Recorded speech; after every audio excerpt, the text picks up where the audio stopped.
მოგესალმებით, მეტრონომის სტუმარია სამოქალაქო მონაწილეობის ცენტრის დამფუძნებელი ირაკლი აბესაძე. გამარჯობა ბატონო ირაკლი.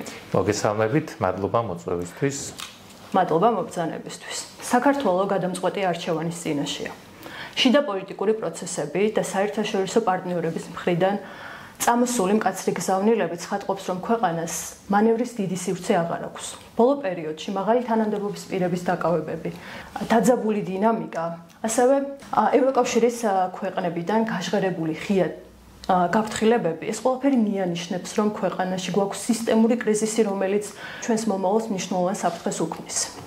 ეს ყველაფერი აჩენს კითხვებს იმასთან დაკავშირებით, თუ რა პოლიტიკური, ეკონომიკური და დიპლომატიური ფასის გადახდა მოუწევს საქართველოს, თუ იგივე კურსით განაგრძოს სვლა. დღეს ვისაუბრებთ რა პროცესები მიმდინარეობს ჩვენს ქვეყანაში, რა მიზეზები დგას ამ დაკავებების უკან და რა შედეგამდე შეიძლება მივიდეთ, თუ არ შეიცვალა საქართველოს ეს მიმართულება, რომელიც აქვს არჩეული.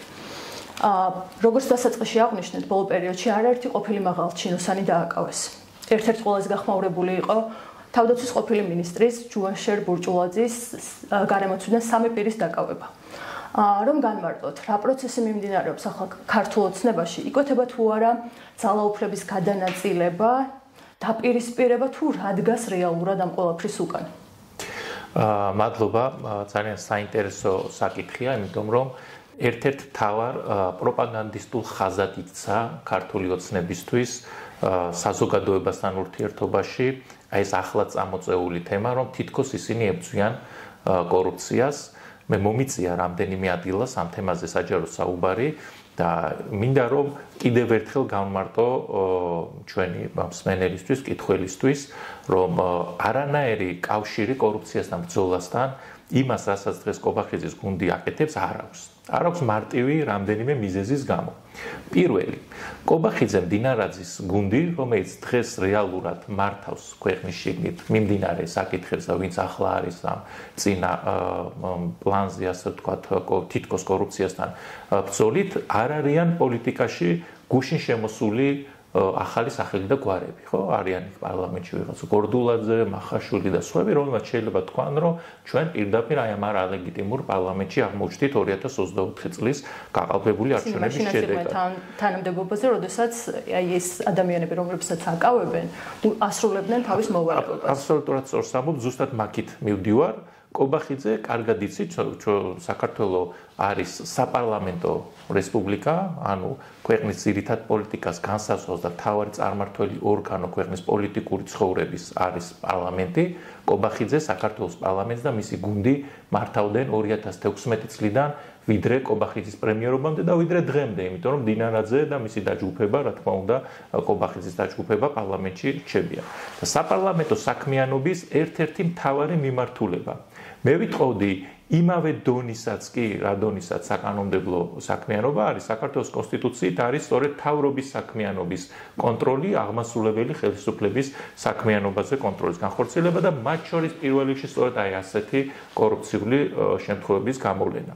და თუ თავად არ ყოფნიდათ კომპეტენცია და ვერ იკვლევდნენ ან ვერ აგნებდნენ მსგავსი ტიპის კორუფციულ შემთხვევებს, მაშინ, როდესაც მედია საუბრობდით, როდესაც არასამთავრობო სექტორი საუბრობდა, როდესაც ოპოზიციონერი პოლიტიკოსები საუბრობდნენ და მეც მაგალითად კობახიძესთან ერთად მომიწია 2016-2020 წლის მოწვევის პარლამენტში ყოფნა და არაერთ კონკრეტულ ფაქტებით დადასტურებულ კორუფციულ შემთხვევაზე გვისაუბრია და მაშინ სწორედ ის ადამიანები, ვისაც ევალებოდა ამის გაკონტროლება, ვისაც ევალებოდა ღარიბაშვილის გუნდის გაკონტროლება, რომეო მიქაუტაძეების თუ ჯუანშერ ბურჭულაძის მოადგილეების თუ რიჟვაძის და ასე შემდეგ. ყველა ამ ადამიანის კონტროლი, ვისაც ევალებოდა, როდესაც კონკრეტულ ფაქტებზე მივუთითებდით, ახლა იგივე რომეო მიქაუტაძე ავიღოთ, ხო? მას დიდი ხანია პირდაპირ დეკლარაციაში ეწერა ის მადრიდის ბინა, რომელიც ახლა ბრალად წაუყენა პროკურატურამ და ამბობენ, რომ მადრიდში შეძენილი ბინის თანხების წარმოშობა გაურკვეველია. რატომ იყო ეს გარკვეული და რატომ არ სვავდნენ ამ კითხვის ნიშნებს მაშინ თავის დროზე კობახიძე და მდინარაძე? იმიტომ რომ კიდევ ერთხელ შევაჯამო, ორი ვარიანტია. ან მათ არ ჰქონდათ ამის კომპეტენცია და არც ამის ნაკლებობაა, ნამდვილად აქვთ კომპეტენციის პრობლემა და ცოდნის პრობლემა ამ პოლიტიკურ გუნდს, და მეორე რაც ყველაზე მთავარია, საერთოდ არ არსებობდა პოლიტიკური ნება კორუფციის წინააღმდეგ ბრძოლის. უფრო მეტიც კობახიძეს არანაირი უფლება არ ჰქონდა რომ ეკონტროლებინა და ესაუბრა ღარიბაშვილის გუნდში არსებულ კორუფციაზე. მაშინ სად არის გარანტია, რომ ხვალ მსგავსი მიზეზებით ის რომ კობახიძის გუნდელია, ის რომ მისი პირადი ინტერესია, ის რომ ვიღაც ივანიშვილის განსაკუთრებული ფავორიტია, კობახიძე კვლავ არ გაჩუმდება კორუფციაზე და რა თქმა უნდა გაჩუმდება. სინამდვილეში ამ პროცესს ხويა მარტივი რა. ეს არის ძველი კორუმპირებულებისგან ველის გასუფთავება, რომ შემდგომ ახალმა კორუმპირებულებმა დაიჭირონ ეს ადგილი. მაგრამ სანამ თქვენ დამისვათ ამ შეკითხვას, მე თვითონ დავსვავდი ასეთ შეკითხვას, მაშინ რატო აკეთებენ ამას, ხო? ალბათ საინტერესოა ეს რატომ შეიძლება რომ ამხელა ვთქვათ პროცესი წამოიწყო, მათ შორის თავსაც იზიანებენ, ხო? იმიტომ რომ კიდევ ერთხელ გავიმეორებ, ის რადგანაც ამდენი წელი ჩვენ საუბრობდით, ელიტური კორუფცია, ის რომ კორუფცია არის ყველა სფეროში და ყველა უწყებაში, ის რომ სახელმწიფო თანხმები ხმარდება ვიღაცების პირად კეთილდღეობას, ფაქტობრივად დღეს ისეთივე გულმოდგინებით გვიმტკიცებენ, რომ ეს ნამდვილად ასეა, როგორც რამდენიმე წლის უკან ამას უარყოფდნენ. და რა შეიძლება იყოს ამის მიზეზი? ერთი, როგორც თქვი, პირველი ეს არის პოლიტიკური ველის მოსუფთავება და რა თქმა უნდა კობახიძე სურს, რომ მისი კონკურენტები ივანიშვილის კარზე დასუსტენ ან საერთოდ გაქნენ პოლიტიკური ველიდან, ამიტომ რა თქმა უნდა დაუწყო ბრძოლა ღარიბაშვილს, ლილუაშვილს, გომელაურს, აქვე ხაზგასმით მინდა ვთქვა, რომ ყველა კორუფციული ბრალდება არის ნამდვილი. არ მინდა ვინმე მისე გაიგოს, რომ მე ახლა თითქოს ხო რაღაცა ვინმე იქ პოლიტიკურად იჩაგრება. არა, ყველა ეს ბრალდება კორუფციის შესახებ არის ნამდვილი, უფრო მეტიც. ჩვენ ალბათ ხედავთ 10-15% იმ პრობლემის, რაც რეალურად არსებობს და გვაჩვენებენ 10-15% რეალური პრობლემის და გაცილებით მძიმე პრობლემასთან და მართლაც მილიარდობით ლარის მიტაცებას და პირადი ასე ვთქვათ გამორჩენისთვის გამოყენებაზე გვაქვს საუბარი.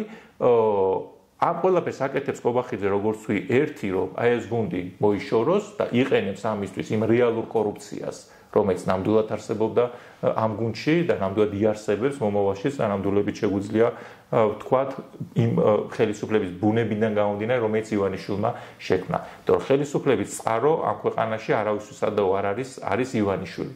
კორუფციის ის მასშტაბი რომელიც დღეს ქვეყანაში გვაქვს, ეს არის წმინდად პოლიტიკური პრობლემა.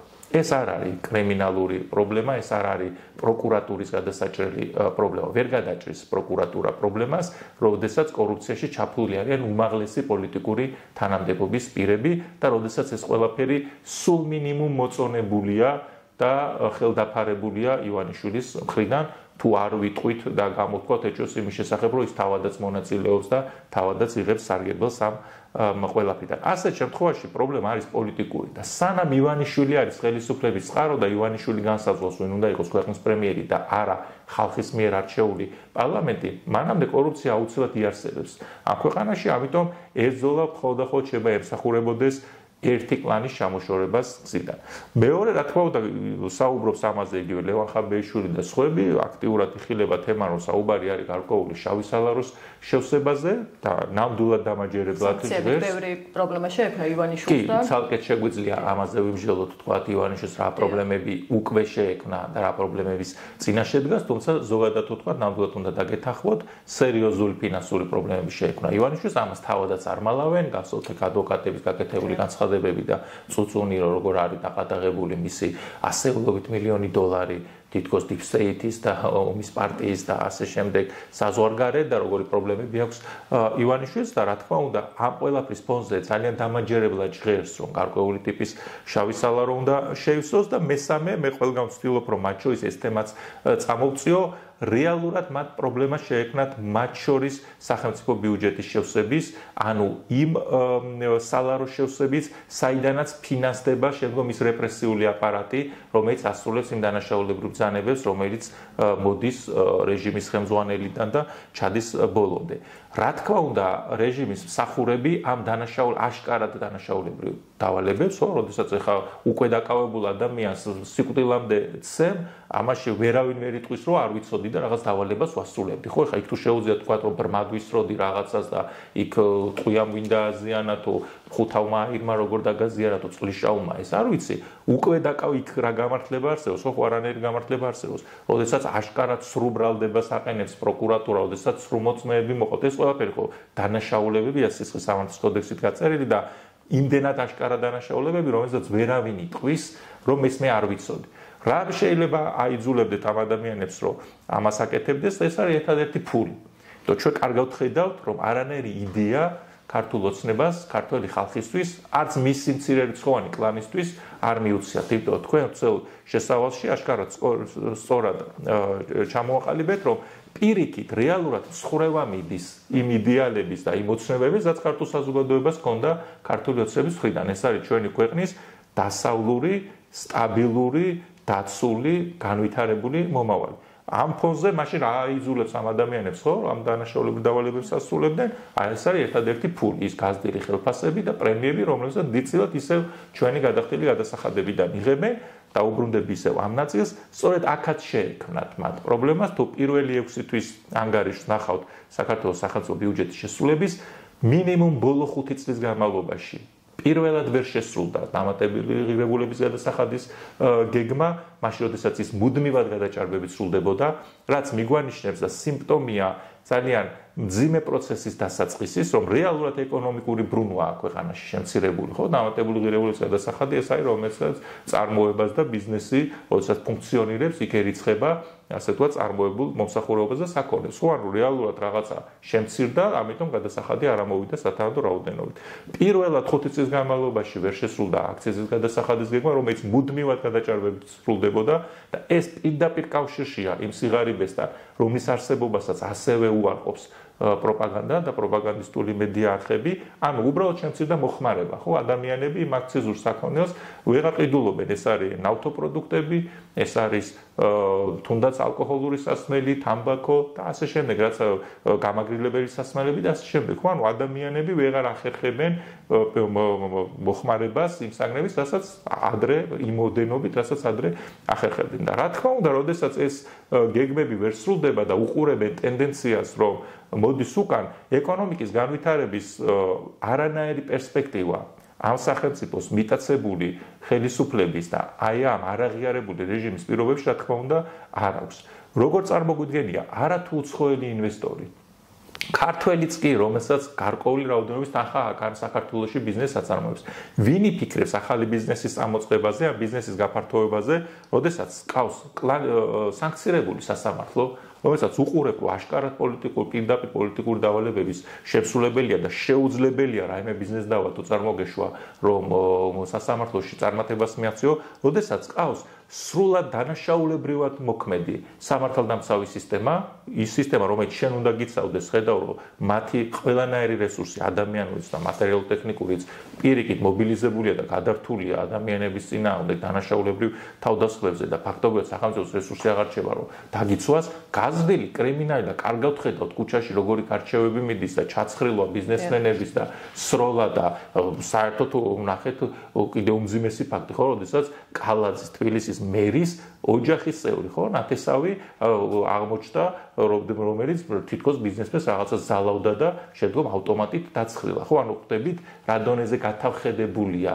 არა მხოლოდ ქუჩის კრიმინალი, არამედ ის კრიმინალიც, რომელიც სახელმწიფო შტოებში ყავს მოთავსებული. აი ასეთ პირობებში და რა თქმა უნდა ფინანსთა სამეცნიერო და საშინაო სამსახური ყველაფერი, როდესაც ერთ ადამიანზე არის ჩამოკიდებული და მის კეთილნებაზე, ასეთ პირობებში რა ეკონომიკის განვითარებაზე უნდა ვიფიქროთ. ამიტომ პირველივე ინსტინქტი, რაც გაუჩნდათ, რა თქმა უნდა, არც მე, არც თქვენ და არც სხვას, ვინც მათი კლანის წევრი არ არის, რომ მოგვადგნენ, ვერანაირ ბიუჯეტს ვერ შეავსებენ, ხო? ჩვენ წინააღმდეგ შეთითხმული რაღაცა ბრალდებებით. ამიტომ მიადგენ იქ სადაც ზუსტად იციან, რომ არსებობს მოპარული ფული და არსებობს რაც თავია ძალიან დიდი ოდენობით, როგორც ვთქვი, მილიარდობით ლარზე შეიძლება ჩვენ ვისაუბროთ და სწორედ აქედან ცდილობენ იმ შავი სალაროს შევსებასაც, ეცდებიან, რომ ნაწილი ბიუჯეტში მიმართონ და ბიუჯეტიც შეავსონ, რაც თავია, როგორც ვთქვი, პოლიტიკური ოპონენტები ჩამოიშორონ, ანუ კობახიძის პლანი ახლა ასრულებს ერთადერთ ამოცანას და გეგმას, რომ თავიანთი რეჟიმის შენარჩუნება უზრუნველყო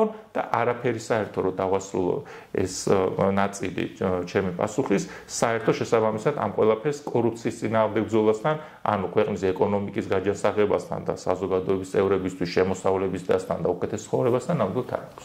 თითქმის ყველა დაკავებული მოიაზრება ყოფილი პრემიერის ირაკლი ღარიბაშვილის გარემოცვად და შესაძლოა თუ არა ისიც დააკავონდა ირაკლი ღარიბაშვილი ვიხილოთ განსასჯელის სკამზე. ხო, მოდი ნუ ვიმარჩიელებთ, ყველაფერი შეიძლება.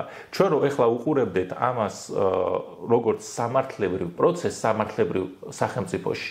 მაშინ ნამდვილად თამამად შემეძლებოდა რომ თქვენ შეკითხვაზე მეპასუხა რომ ძალიან მაღალი ალბათობით მე დარწმუნებული ვიქნებოდი რომ კი მივლენ ღარიბაშვილამდე, იმიტომ რომ საზოგადოებას კარგად უნდა ესმოდეს. მე პირადად მაქვს გამოცდილება აღმასრულებელ ხელისუფლებაში მუნიციპალურ დონეზე მუშაობის შეუძლებელია მინისტრის მოადგილე ამ მასშტაბის კორუფციაში იყოს ჩაფლული, რაზედაც თავად ვესაუბრობენ, უკვე ამ შემთხვევაში ჩემ ბრალდებაზე ხო არ არის ან ჟურნალისტის მიერ მოგროვებულ ინფორმაციას, ხო?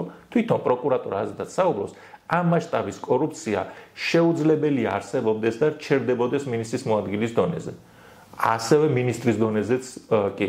იმიტომ რომ უბრალოდ შეუძლებელია თუ ხარ პრემიერ-მინისტრი და მუშაობ პატიოსნად, შეუძლებელია აიტანო ვიღაც შენ ქვემოთ, ვინც შენ თვალწინ აკეთებს მილიარდებს და აფუჭებს იმ საქმეს, რომელსაც შენ კეთილსინდისიერად ემსახურებ. ხო, ერთადერთი შემთხვევა რა შემთხვევაში შენ იტან ამ ყველაფერს და ტოვებ ამ ხალხს თანამდებობაზე და აგრძელებ შვიდად ცხოვრებას, აი როდესაც თავად ხარ ამ კორუფციაში ჩაფლული. ამიტომ რადგანაც ახლა ჩვენ სამართლებრივ პროცესთან საქმე არ გვაქვს, მე გამიჭირდება თქვენ შეკითხვაზე პასუხი, იმიტომ რომ ისინი უყურებენ ამას პროპაგანდისტულად. აწყობთ ახლა რომ ღარიბაშვილი გამოიყვანონ დამნაშავე საზოგადოების წინაშე, თუ არ აწყობთ და ამის მიხედვით გადაწყვეტენ ღარიბაშვილის მიმართ ბრალდებების წამოყენების საკითხს. ღარიბაშვილს სულ მინიმუმ დღემდე პასუხი არ გაუწია, მათ შორის იმ ვითომ კარიკატურულ ანტიკორუფციულ ბიუროს და მის ხელმძღვანელ რაჟდეს შეკითხვაზე, როგორ ისარგებლა სახელმწიფო თვითმფრინავით პირადი ჩარტერული მომსახურეობით, ხო? როდესაც რაღაცა მოიგონეს, რომ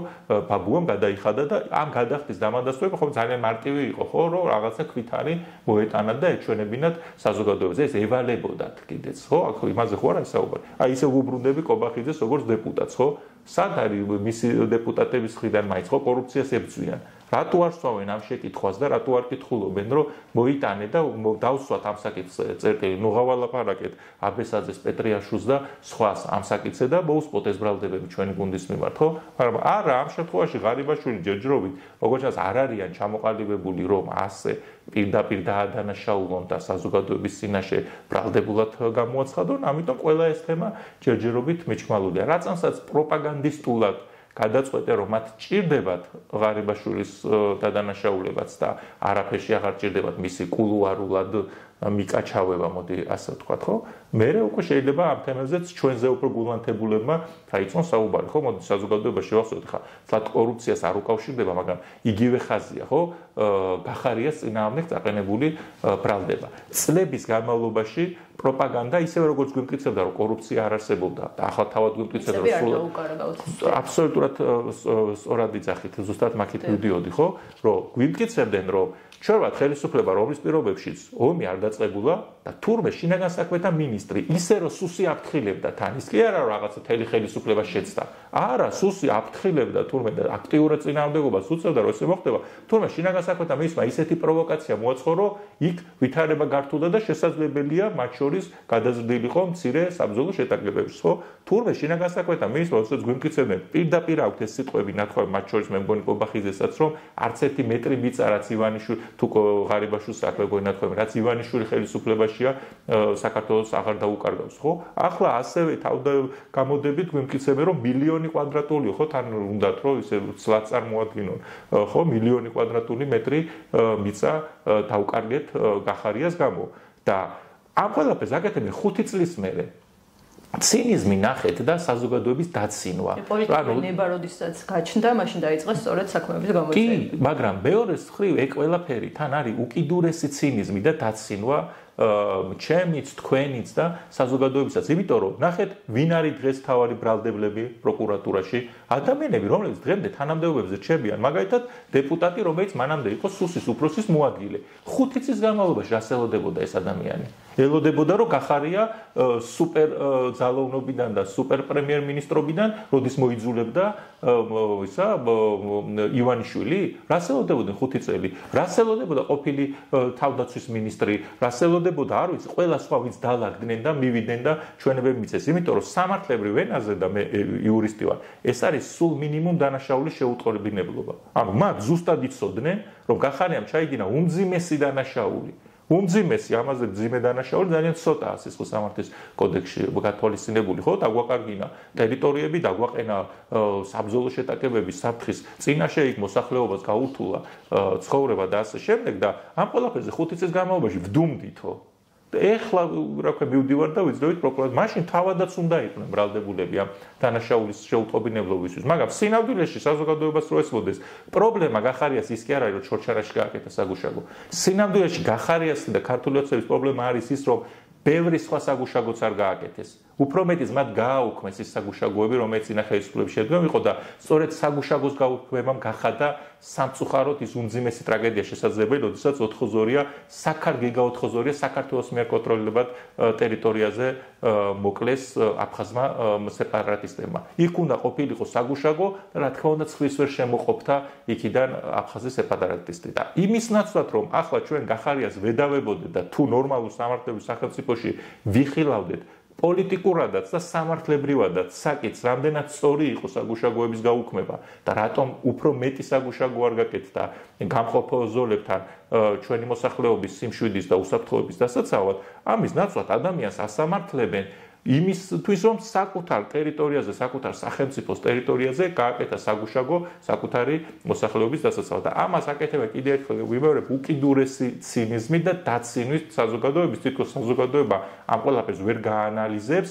და მათ აი ამ მობოდილ პროპაგანდას აყვება, რომ გახარიამ დაკარგა თურმე ტერიტორიები და დანარჩენი ყველა უფთო ანგელოზები არიან იმ ქართულ ოცნებაში. ისე უბრუნდები მათ შორის საპარლამენტო გუნდს, რომელსაც კობახიძე წარმოადგენდა და თუ Deep State-მა აიძულათ, რომ პრემიერ-მინისტრად დაენიშნათ გახარია, ასევე Deep State-მა აიძულათ, რომ ის დითი რამბები და სახოტბო გამოსვლები მიეძღვნათ გახარიასთვის, ხო? შეიძლება დანიშნო, კი ბატონო, გაიძულონ, მაგრამ შეიძლება ჩუმად დანიშნო, ხო? და ეს რაღაცა აღმატებულ ხარისხში მისი ქება, მართლა ინას რო იფხანდნენ ზურგებით, არ მოგვესმინა, ხო? ანუ აი ამ ბოდვას სამწუხაროდ ცდილობენ საზოგადოებას შეასახონ როგორც სამშობლოზე ზრუნვა, სინამდვილეში უბრუნდები ისე გვაქვს საქმე ძალიან ბანალურ მარტივ და ძალიან ბინძურ თემასთან. ისინი უბრალოდ ცდილობენ რომ საკუთარ სკამებს ჩაეჭიდონ, ამისთვის აი ამ დონის სახელმწიფო ინტერესებსაც კი ფეხქვეშ თელავენ, რაც ქვეყნის ტერიტორიული მთლიანობა და ზოგადად საზოგადოების უსაფრთხოება. ევროკავშირმა არაერთხელ გაგვაფრთხილა. თუმცა ჩვენი მხრიდან საჭირო ნაბიჯები არ გადაედგა. დღეს უვიზო მიმოსვლის და სხვა მნიშვნელოვანი მიღწევების დაკარგვის რეალური საფრთხის წინაშე დგავართ. თუ შეგვიჩერდება უვიზო მიმოსვლა, ეს როგორ იმოქმედებს საქართველოს მოქალაქეებს, ან ჩვენს ეკონომიკურ მდგომარეობაზე რა გავლენა ექნება ამას? ხო, ძალიან მძიმე რეალობის წინაშე დავდექით, იმიტომ რომ ზოგადად რო ვთქვათ, ქართული საზოგადოების აბსოლუტურ უმრავლესობას კარგად ესმის, რომ ამ ქვეყნის სტაბილური ასწავლია უსაფრთხო განვითარება, მათ შორის ეკონომიკური განვითარება და გამდიდრება მთლიანად დამოკიდებულია ევროკავშირთან ჩვენ ჭიდრო ურთიერთობაზე და გაღრმავებაზე იმ ურთიერთობაზე, რაზედაც წინა ხელისუფლებები ზრუნავდნენ. ახლა პირიქით საპირისპირო პროცესს უყურებთ, ხო უკიდურესად დავშორდით ამ ყველაფერს და რას დავშორდით? გარდა იმისა, რომ წლების განმავლობაში ევროკავშირის ქვეყნები გვეხმარებოდნენ იმ მძიმე გაჭირვების დროს ჰუმანიტარული თუ სხვა თვალსაზრისით, ცოდნით, მატერიალურ-ტექნიკური შესაძლებლობებით, საკუთარი ტექნოლოგიების გაზიარებთან რეალურად ქართული სახელმწიფოს შექმნაში მონაწილეობდნენ, მათ შორის ბოლო პერიოდში ევროკავშირმა მიიღო ორი, შეგვიძლია გამოყოთ, უნიშნელოვანესი გადაწყვეტილება, რომელსაც სამწუხაროდ ტექნიკურად დაემთხვა ხელისუფლებაში ქართული ოცნება. ისინი კარგად იწერდნენ ამ ყველაფერს როგორც პოლიტიკურ ქულებს საკუთარ თავზე, თუმცა სინამდვილეში წინა ხელისუფლების ლომის წვლილი იყო, რომ ეს გადაწყვეტილებები მომზადებულიყო და ევროპული სახელმწიფოებრივ მომზადებული იყვნენ, რომ საქართველოს მიმართ ეს გადაწყვეტილება მიიღოთ. ეს არის უვიზო მიმოსვლა და ეს არის თავისუფალი ვაჭრობის შეთანხმება. რა თქმა უნდა, ბოლოს ასოცირების შეთანხმება, რომელსაც უნდა მოყოლოდა კიდეც წევრობა. მაგრამ ეს ორი იყო ძალიან კონკრეტული, აი ხელშესახები მექანიზმი, რომელთაც ადამიანებს შეეძლოთ ესარგებლად, ხო? უვიზო მიმოსვლა, რომელმაც შესაძლებელი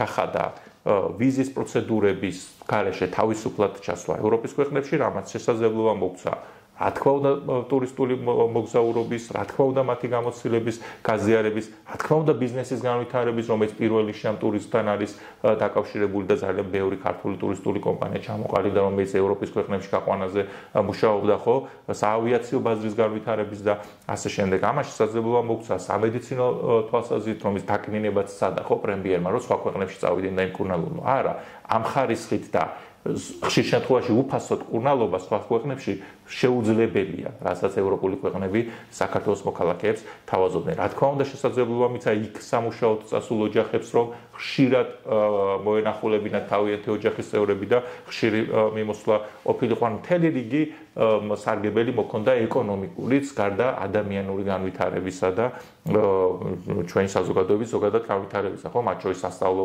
მიზნებითაც შეეძლოთ ადამიანებს ასვლა იქ შესაძლებლობების გაცნობა, განათლების მიღების მიმართულებით და ასე შემდეგ.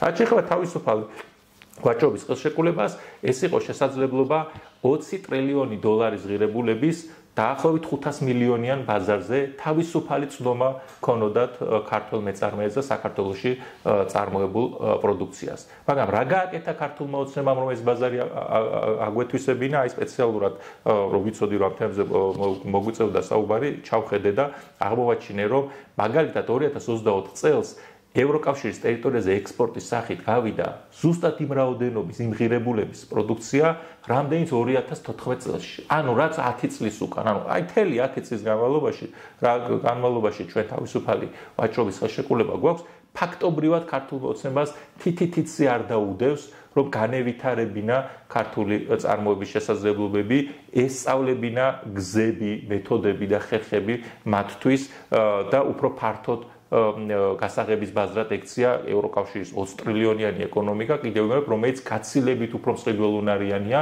ვიდრე თუნდაც ყოფილი DSFS ქვეყნები, რომელზედაც ჩვენი ექსპორტის დამოკიდებულება აი ზუსტად ამ აცნიან პერიოდში 3-ჯერ გაიზარდა. ანუ იქ საერთოდ ვერ გავზარდეთ ჩვენი საექსპორტო ბაზრები, სამაგიეროდ DSFS ქვეყნებს და პირველი რა თქმა უნდა რუსეთი და ყირგიზეთი და უზბეკეთი 3-ჯერ გაიზარდა ეს დამოკიდებულება, განსაკუთრებით გაიზარდა რუსეთ-უკრაინის ომის შემდგომ და იცით რომ აქ ძალიან მაღალია ეჭვები, რომ ჩვენ სანქციებიდან გვერდის ავლაში ვეხმარებით რუსეთს და სხვადასხვა პროდუქციას ვაწვდით DSFS სხვადასხვა ქვეყნებს, საიდანაც შემდგომ ის ხდება იდეა ის ხდება რუსეთში და რუსეთის და DSFS ეკონომიკაზე, რომელიც 3 ტრილიონია, ხო, ევროკავშირის 20 ტრილიონი, DSFS ქვეყნების 3 ტრილიონი, ისედაც ღარიბი, ასე ვთქვათ, ეკონომიკა, გასაგებია, რომ საქართველოს მცირე ეკონომიკაა და შეიძლება მისთვის საკმარისი იყოს თუნდაც 3 ტრილიონიან ბაზარზე წტომა, თუმცა შეიძლება 20 ტრილიონზე უარი თქვა, როდესაც 3 ტრილიონი არის საფრთხე, მაგრამ კარგად ვიცით, რომ ეს ბაზარი არის უკიდურესად პოლიტიზირებული. უფრო მეტიც, არა თუ თეორიულად ვიცით, პრაქტიკულად ჩვენ თავზე გამოგვიცდია,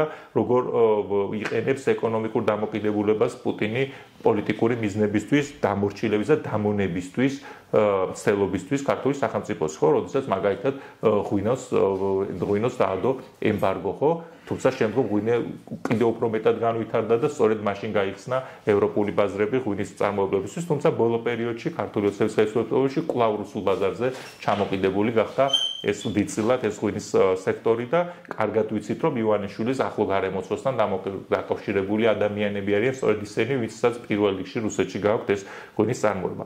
ანუ იმის თქმა მინდა, რომ ევროკავშირთან ურთიერთობების გაუარესება ნიშნავს, რაც ვისაუბრეთ, იმ სიკეთეების დაკარგვას უვიზო მიმოსვლასთან მიმართებით, მათ შორის შესაძლებელია დადგეს საკითხი თავისუფალი ვაჭრობის ხელშეკრულების გაუქმების, რომელიც აი ამხელა პოტენციალს და ამხელა შესაძლებლობას უკარგავს ქართულ მეწარმეებს და რაც ყველაზე მთავარია, ჩვენ ვჩებით აბსოლუტურად დაუცველი რუსეთის წინააღმდეგ, როგორც ეკონომიკური თვალსაზრისით და სრულად მოწყვლადი და დამოკიდებული რუსეთის პოლიტიკურ ნებაზე, რომ ჩვენმა ეკონომიკამ ისარგებლოს, ასევე რა თქმა უნდა სამხედრო უსაფრთხოების თვალსაზრისითაც. იმიტომ ჩვენ კარგად ვხედავთ, რომ ევროკავშირის ბოლო პერიოდში მათ შორის ფაქტობრივად სამხედრო კომპონენტიც კი ასე ვთქვათ შეითავსეს და სულ რომ არ იყო ნატოს წევრი სახელმწიფო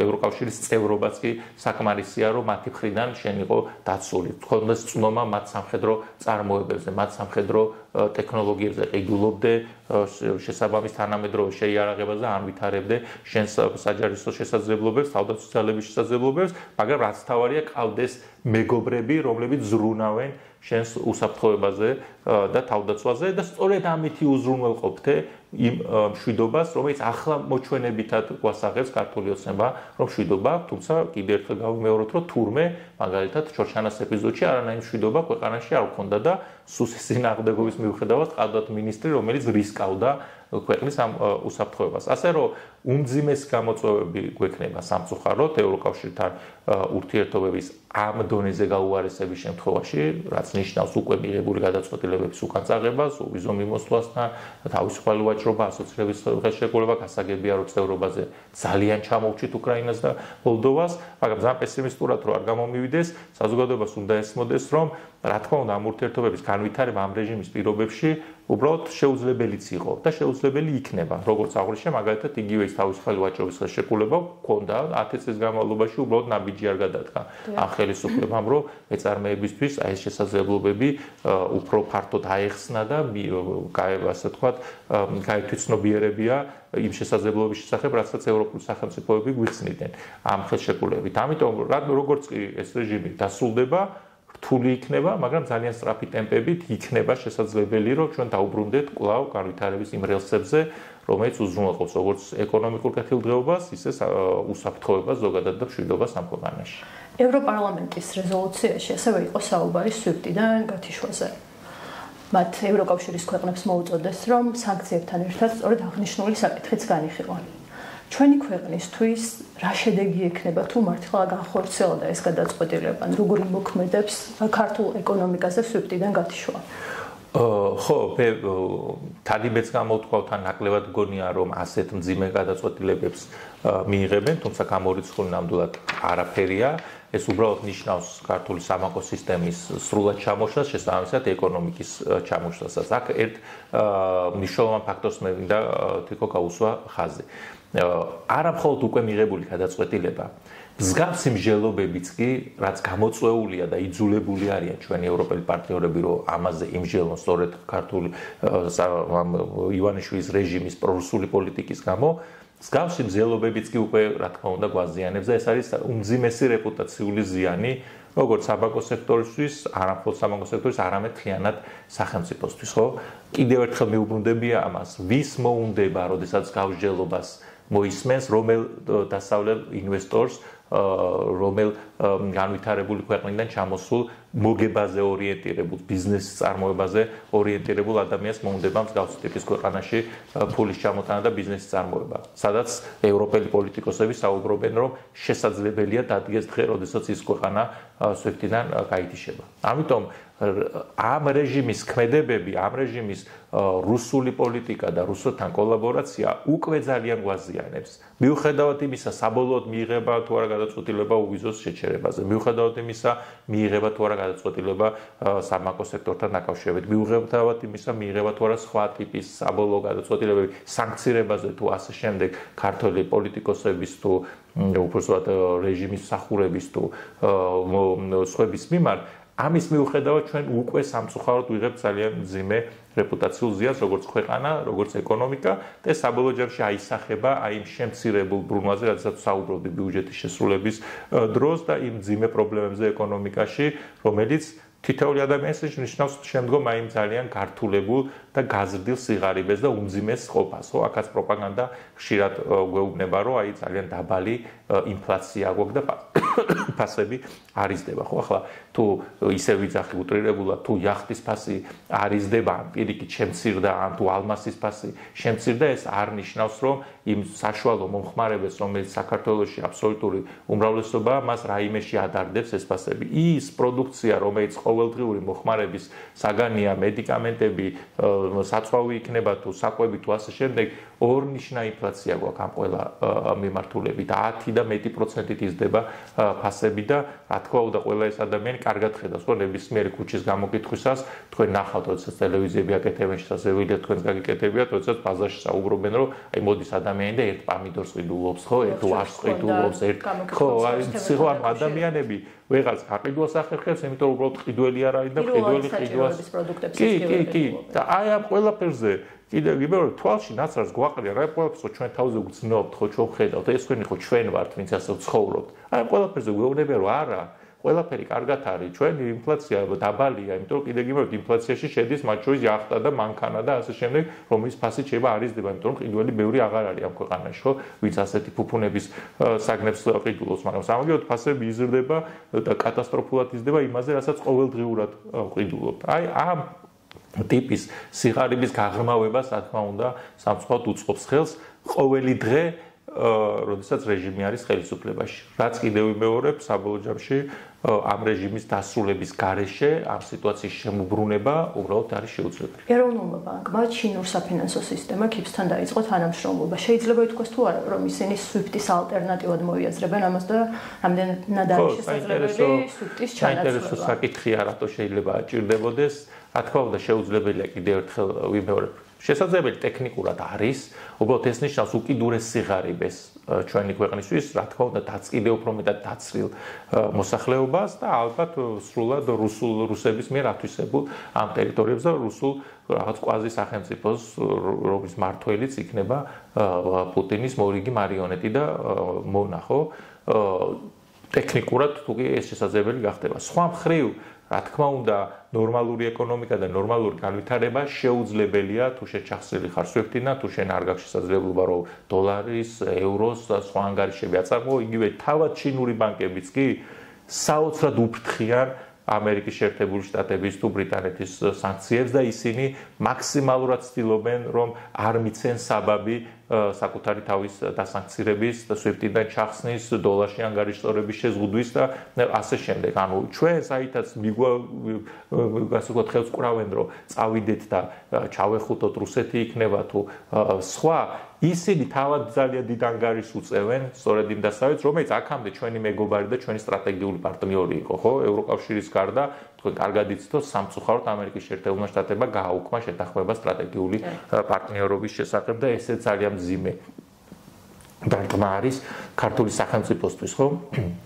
ასე რომ ამ მიმართულებით თუ SWIFT-დან ჩახსნა მოხსნა, ამის ალტერნატივა უბრალოდ არ არსებობს. ამის სრულფასოვანი ალტერნატივა არ არსებობს. ისო ტექნიკურად შევა რაღაც ჩინურ გადარიცხვის სისტემასთან რუსულ მირს მივებად და რაღაც რუბლებში დაიწყონ ან ჩინურ ფულში რაღაცა თანხის დარიგება ან თუნდაც ლარში გასაგებია რომ ტექნიკურად ეს შეიძლება მოხერხდეს, მაგრამ ეს უბრალოდ ნიშნავს სრულ იზოლაციას განვითარებული დასავლური სამყაროსაც, რაც ჩვენნაირი ქვეყნისთვის ეს უბრალოდ ნიშნავს ამ ქვეყნის ეკონომიკის სრულ კოლაფსს და სრულ შესაბამისად მონურმორჩილებას რუსეთის. როგორ შეგვიძლია რომ დავწლიოთ ეს კრიზისი? რა უნდა გააკეთოს საზოგადოებამ და ოპოზიციამ? ერთადერთი პასუხი არის ბევრჯერ ვახსენე, ეს არის მხოლოდ ამ რეჟიმის დასრულება, იმიტომ რომ მათ შორის კორუფციაზე საუბრისას, კი, აი გადავალ მაგაზე, მათ შორის კორუფციაზე საუბრისაცაც არის, რომ აი რაღაცა ზოგჯერ არის მსჯელობა, რომ აი რაღაცა ის ანტიკორუფციო სხვა უნდა კონდეს საგამოძიებო ფუნქცია, ის უწყება აქ ხონდა. არა, არაფერს უბრალოდ აზრი არ აქვს. როდესაც არ არსებობს პოლიტიკური ნება, კორუფციას ებრძოლოდაც არ არსებობს პოლიტიკური ნება, რომ ეს ქვეყანა ნორმალურად განავითარო, როდესაც არსებობს პოლიტიკური ნება, რომ ყველაფერი ივანიშვილის ნებასრულის ემსახურებოდეს და მხოლოდ თავად პირადი უსაფრთხოება უზრუნველყოს და მისი რეჟიმის მარიონეტების უსაფრთხოება და აი გამდიდრება, როგორც ახლა თავისი ყოფილი თანაგუნდელების მაგალითს ეგვაჩვენებენ, ეს უზრუნველყოს ქართულმა ეკონომიკამ, ასეთ პირობებში შეუძლებელია, რომ ჩვენ საზოგადოებისთვის რაიმე სასარგებლოს მიღება შევწყვეტ. რაც შეეხება როგორ უნდა დავასრულოთ ეს რეჟიმი, ძალიან რთული შეკითხვა, თუმცა მე მგონია, რომ მაინც საზოგადოებას პასუხი მონახული აქვს. ეს არის აი ეს დაუსრულებელი შეუგუებლობა, რომელსაც ჩვენ ყოველდღიურად ვხედავთ ქუჩებში და ყოველდღურად ხედავთ რაც ჩემთვის ყველაზე მნიშვნელოვანი და მთავარია სასამართლოს დარბაზებში. და მე მინდა ხაზი გაუსვა რომ ახლა ჩვენ ყავს პოლიტიკური პატიმრებიც და მე მათ ყველას ვიცნობ, ყველა ძალიან დიდ პატივს ვსვამ, უმრავლესობა მეგობარიც არის, შემიძლია ასე ვთქვა, მაგრამ მათი მხრიდან ეს შეუგუებლობა თავის არ დახრა, ჩემთვის არაფერი გასაკვირი არ არის, მათთვის ეს ყოველდღიური ცხოვრების ნაწილია და მივეჩვიეთ, რომ ქართული ხელისუფლებაში მოსვლის დღიდან მუდმივად აი ამ პოლიტიკური რეპრესიებს უნდა გამკლავებოდით. გაცილებით აღმაფრთოვანებელია და გაცილებით სიმპტომატურია ქართული საზოგადოების შეუგუებლობის საჩვენებლად აი ამ CDC-ის პატიმრების ქცევა, როდესაც ახალგაზრდიდან ასაკოვანის და დასრულებული არც ერთ ადამიანს ჯერ თავი არ დაუხლია რეჟიმისთვის. კარგად ხედავთ, როგორ ეხვეწებიან ფაქტობრივად, რომ აი მოინანიეთ და შეგიწყალეთ. ერთი ადამიანი მაინც უნდათ, რომ მონახონ, რომ აი ვინც რაღაც იტყვის, რომ შევცდი, ვინც იტყვის, რომ არასწორად ვიმოქმედე. მაგრამ იმდენად 100%-ით სიმართლე ამ ადამიანის მხარეს არის და იმდენად დარწმუნებულები არიან საკუთარი სინდისის სისწორეში და სწორედ ამიტომაც ვქვიათ მათ სინდისის პატიმრები, რომ არც ერთ ადამიანს არ უჩნდება განცდა და სურვილი, რომ მოდი ეხლა რა დავაღწევ ამ პოლიტიკოსი მე არ ვარ, ხო დავწერ შემიწყალეს და გავა. არა. ყველა მათგანი აი მე თვითონ მონაწილეობდი ერთი კურიოზული სასაცილო საქმეა გზის გადაკეტვის გამო რომ ვაკაც წაუყენეს ბრალი სისხლის სამართლის კოდექსში და თვალისწინებული ბრალი და იქაც აი ადამიანები რომელსაც შესაძლებელია საერთოდ პირველი შეხება ჰქონდათ აი ესეთი სახელმწიფო სისტემასთან მის სისასტიკესთან ვერც ერთ ადამიანს უბრალო ადამიანურშისაც კი ვერ შეამჩნევდი სახეზე რომ აი რაღაცნაირად შეეშინდა ხო შეიძლება ადამიანური თვისებაა ხო შიშიც მათ შორის რომ აი რაღაც ამხელა სისტემა დაკეტაკა ცდილობს რომ გადაგთელოს ხო არა ამ ადამიანებს აქვთ არ ვიცი ძალიან დიდი ძალა პიროვნული თავისთვის და რაც თავარია ამ ძალასთან გადამდები ეფექტი მე ასე ვფიქრობ საზოგადოებაზე ასე რომ ძალიან მჯერა რომ ეს მათ შორის ქუჩაში სიპოვის თავის გამოხატულებას და ეს აქციები კიდევ უფრო მძაფრ საპროტესტო ფორმას მიიღებს და აუცილებლად ეს რეჟიმი დასრულდება. ძალიან დიდი მადლობა ბატონო ირაკლი საინტერესო და დეტალური ანალიზისთვის.